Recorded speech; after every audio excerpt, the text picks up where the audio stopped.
there, and welcome to another Legion Outpost video. Today we're going to be looking at how to make a Geonosis or Red Planet, depending on the game that you play, tabletop board that is modular from the dollar store. And so everything that we do here today is going to be from the dollar store. This video has been split into two parts. The first part is going to cover the how-to, how to get paints cheap, and how to mix paints and make your textured paint, and also it's going to be just the basics on how to build the basics board and plan for one. The second part is going to carry into more advanced techniques, and so here we are. This is part one. Let's get building. I've been really excited about this, and I want to tell you a little story. I like to start things with a story, and so the little story here is about how we got to this point. And so one of the things is I was really into Legion, and I started doing things for Legion right away, but I want to do some quick projects, and so I went to my junk bin and I had some old gum containers and some bottle caps and other straws and stuff like that, and an old tile, and so I quickly threw this together out of my junk container of my crafts. And if people want a tutorial on how to make this, then I'd be more than glad to walk them through this and go through it. Just ask for it down in the comments below, and then we will do it if there's enough people asking for it.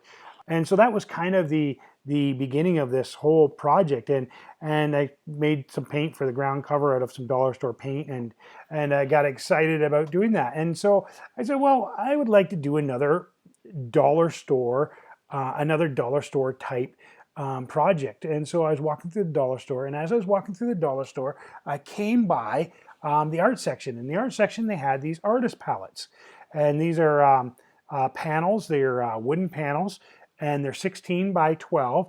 They're $4 a piece. And I thought, wow, that would make a really cool diorama. I could do like a Hoff diorama. I could do, a different for each place, and I could set my miniatures up on my shelf when they're not being transported and stuff like that.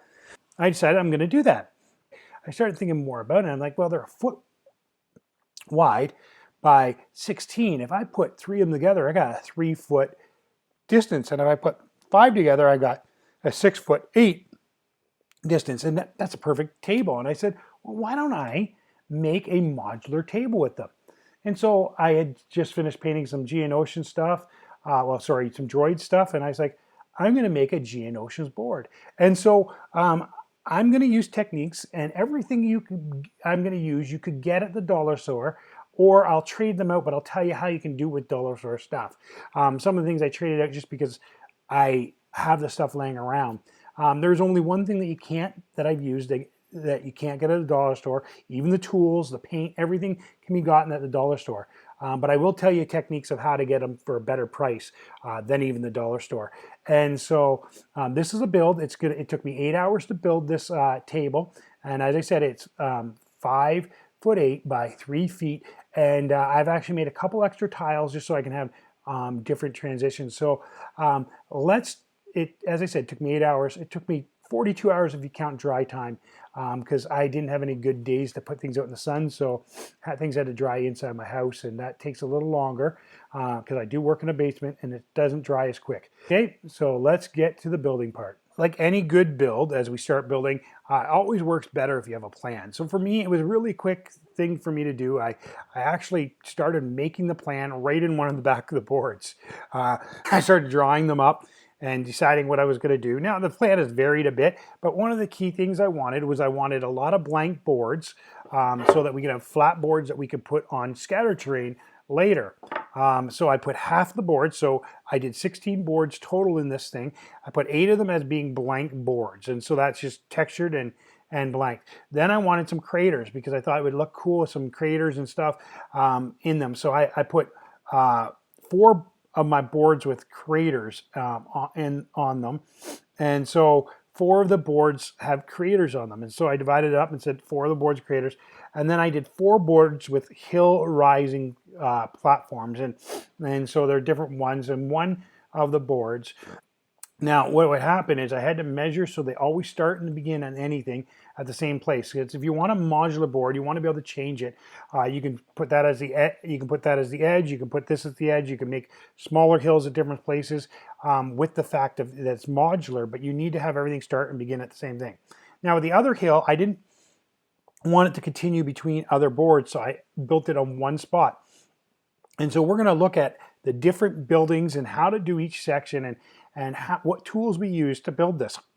Now I'm going to show you how to do a plain board, I'm going to show you how to do a crater board, and I'm going to show you how to do a hill board. And then all the rest is just repetition of doing them over and over again. And so that's what we're going to do. We're going to look at the different techniques and the different things we use to do these boards. So that's really the meat of it all. We're going to get into each section now and show us how we do each board. And so we're going to start by the techniques on basing the plain board. It's the quickest and easiest to dry and get the next stuff on. So I'm going to show you how I built my texture paint and then get right into it, and I'll tell you everything I use. So again, I'm using 16 of these boards that look just like this, and I'm using this side. Now you could use the other side if you wanted to. I just felt this was easier to put them together. If I was doing something where the trenches go in, I would have used the other side and I would have brought everything out, and it would have been a little more work, but I could show you that technique too. And I'm using the similar technique on a bigger board with my Hoff board that I'm building in. So you can take a look at for the videos to come on the Hoff. So the first thing you need to do is figure out the paint you want to use, the paint color and stuff like that for texture. So what I did was I used a similar method for texturing my large boards as I would use for texturing my minis, but on a bigger scale. So I always mix my own texture paint. Now here's the thing, you need the right color. So I was doing a dollar store build, so I got some dollar store paints. And so when you are working on things like terrain and stuff, you want cheap paints. You don't want to be spending using your $5.99 little tins from Games Workshop and stuff. But the colors are pretty good in there. So there's some techniques that we can do here. So what I did first is I mixed up the paint. So I put some in my trusty pickle jar. I put some red and I put some orange and some brown, and I mixed up the paint, and I got the paint to a color that I liked, and I started basing this. So I mixed up this for my minis to make on the bases, and I put some texture into it and had it ready for doing minis. Now I wanted to do this on a larger scale because I wanted to do the same kind of color as I have for that for my minis. Now I used these two colors for highlights when it came to my minis basis, and so these two colors. So what did I do? You can't exactly do a whole terrain with Games Workshop paint because it just does not work. You can't do that. You can't afford to. I can't afford to do a whole terrain of Game Workshop paint. It just doesn't work. So when building terrain, you have to think outside the bubble. And so what I did was I took each of those paints and I marked them on this piece of paper. And so I just painted a little bit on each paper, on this paper. Now, if you go to any hardware store that makes paint and stuff, you can take your paints in on papers and the marks, and they can match that color. So I took my mixed paint, which is this one in the middle, and I made up the mix with dollar store paint, and I took it in, and then I took my Citadel Zombie Desert, and then I also took my Reckon Flesh, and I brought it all in, and I had them make me up like this. And so this is the tin that I have with my mixed color. It's so it's only $7.99 for this whole tin, and you can go the paint goes a lot further when you do something like this. So that was the first step, getting the paints that I wanted in place. The next thing was to actually make my texture. So this is just something that you can get from the dollar store. It is drywall mud filler, like it's when you have a crack or a hole in your drywall. You can buy a can of that in the dollar store, and I just take that and I add some water to it. You know, just a little bit of water to get it watered down, and then I add your PA glue, which you can get at the dollar store. This one here is actually just some stuff I had left over in my cupboard because I didn't have any white dollar store stuff on my cupboard right now. And so this is just some stuff I had sitting there. But you can buy it in the dollar store, and then you just kind of stir it up and mix it up. And so you got the glue and the drywall and the water mixed together. And that started the base of what I do for my texture paints. And so whether I'm doing texture for minis, any ground cover, this is the kind of the base of what I do. You know, you think, well, that's awful runny right now. Yeah, it's maybe even a little more runny than I wanted it to be, but you can always add more drywall paste or whatnot to it. And then I take, this is something I didn't get at the dollar store for this build, but you could probably, I don't know what your dollar store carries, but you might be able to. Then I take sand. And so I just got this from a Walmart in a big 20-pound bag, and I just keep it. I've had the same 20-pound bag for like 4 years, and I just keep it in jars and keep it for making texture paints and stuff. And you can see it's given a bit of a grit, and I might need to give it a little bit more. Who knows? But then I take that paint that I was telling you about that I got made from the dollar store paint and then copied into another paint. So we are here, we're mixing up our mix, and so I poured in some paint and I put in some more sand, and we're getting a good texture, and that's kind of where we're at. We're getting a decent texture and mixture. The texture is kind of a goopy, sloppy texture, and that's going to go right on our board. It's going to look good, and it'll take a little while to dry. You can always put a little more sand in if you want a little more thick, but I want to be able to have some more time to work with it. So the first board we're going to do is going to be our plain board. It's the easiest one, and I marked all my boards before with little letters. This one has a P on it, and so it's just going to be our easiest board to do. And I'll put a little more sand in there just to get a little bit thicker texture, and see it how it's thickening that up a bit where I like the goopy texture. Now, I said that this is all done with a dollar store, pretty much, except for one or two things, and this is especially true when it comes to paint brushes. You want a really bad, beat-up dollar store brush, because I keep care of this dollar store brush, but it takes a beating. And so you just take on the texture paint, and you're just gonna kind of flop it on and wipe it out. This is, as I said, the easiest board to do. You just want to make sure you have good coverage on the whole thing. And you're just going to cover it.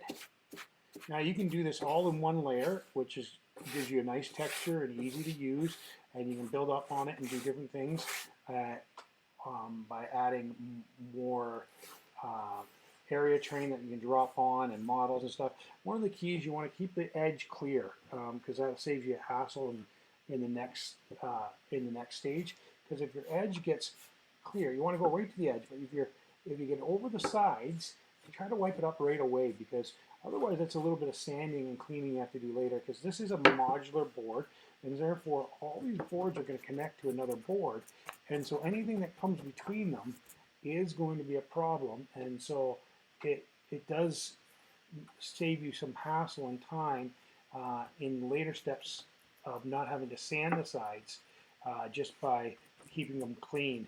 And so you can get your texture in there, and you can, because if you put it really thick, it'll take longer to dry, but it'll get a nice cracking effect because of the drywall mud in there. It'll set up a little longer, but it'll give you a nice crackling effect. And so you just kind of do this, and you make your texture, and you get it. Texture's going to go away and come back a bit, and you just want to, and you can pile some up in a spot if you want, and you can do different things, but the point is just to cover this really good at this stage. And so that's your basic flat board, part one. So the next step after you get a board that's dried, as you can do them in different segments, that each one will dry at a different stage and you can have different things, is you want to start to do some low lights and highlights and stuff, and some shading. So on this board you can see, I actually, I'll show you a little closer look here so you can see the board here. On this board I actually made it thicker As I said, if it's thicker, it'll crack because I wanted some cracks, and so this one has lots of nice cracks and texture to it. It's really thick. And then I made my mix, which is just black and brown paint with some water, and I shake it up in a bottle like this, and then I just poured a little bit on and let it silt in and rubbed it down with the brush and allowed it to give it some different colored textures. It's just basically doing a wash. It'll show up better if you're doing a hill or something, a wash, but I like to give it a little bit of a textured gradient of sorts. And so the next thing you do, I have two brushes, $2 store brushes that I use for this next stage. This is just a typical dollar store paintbrush, and this is a dollar store makeup brush. And so those are the two brushes I use for this stage. Use these ones for this stage because it gives us an opportunity to give it a kind of a dry brush. Now, the first brushing is kind of an over brushing, so I'm going to take my flesh, my Rakin Fresh mix that I made, and I'm going to take my Zambus Desert mix. I might be saying those wrong, but that's okay. You guys should let me know down in the below, and I'm going to start doing the dry brushing on this board. So as I said earlier, I like to take my paints and get them made up so that they're cheaper. This cost me $3.99, where this one cost me $5.99, and so it goes a lot further, especially when you're doing things like this. If you like a paint color, you can get that color painted with a real thick pigment for really cheap by going to the hardware store and just bringing a copy. But not only that, you can still water that down and use it, thin it out for other things. So you can get really good paint cheap. And so as I was saying, I like to do that because it just saves me some money. And so you can see I've made all my boards. I barely even hit the quarter mark down. And so because you're going to be doing a lot of dry brushing, and so if you have never done any dry brushing or over brushing, this is there's a little of both going on here. So if you're yelling at me that's not completely dry brushing, I do understand because I do some over brushing too here. And so what I do is I take the paint, I put it on, and I put it on a cloth like this until I'm barely seeing any of the paint coming off. And then I just take it and I just go multiple directions, and so this is just showing you it done. It's a little heavier when doing it with the paintbrush like this, and I just continue to go in multiple directions, catching the texture of the paint that's layered before the texture paint, and I just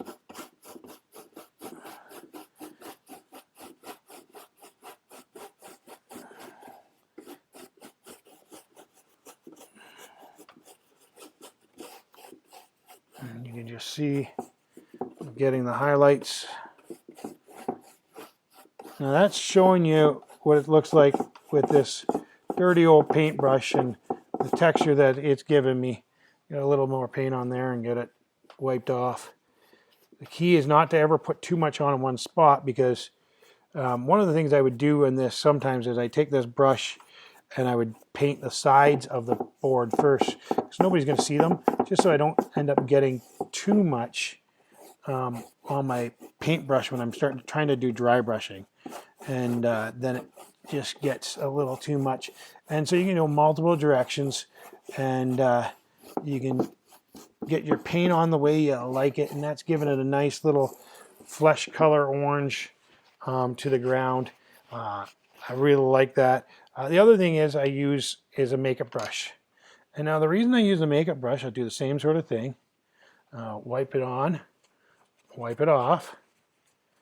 The reason I use a makeup brush is because it seems to get into the finer details softer, and it allows you to pick up some of, see how it's picking up some of those other details, and it just allows you to.